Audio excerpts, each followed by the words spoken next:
Savez-vous ce qui arrive quand un homme échange la voix des innocents contre l'abondance de son peuple?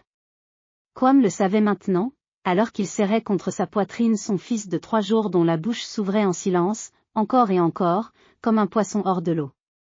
Le bébé suffoquait de cris qui ne sortiraient jamais.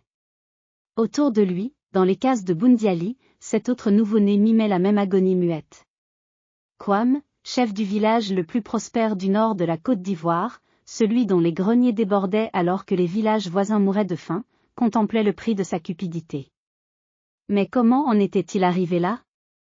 3 années plus tôt, Boundiali agonisait sous le poids de la sécheresse.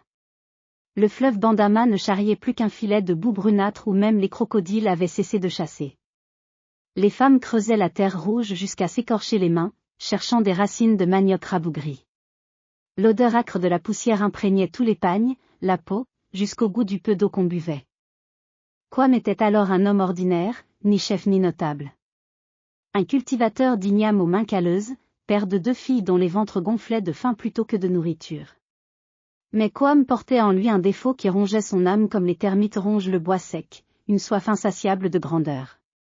Il ne pouvait supporter de n'être que Quam parmi les autres. Quand les anciens parlaient sous l'arbre à palabres, il interrompait. Quand on distribuait les maigres rations de mil, il mesurait sa part contre celle des voisins, persuadé qu'on le lésait.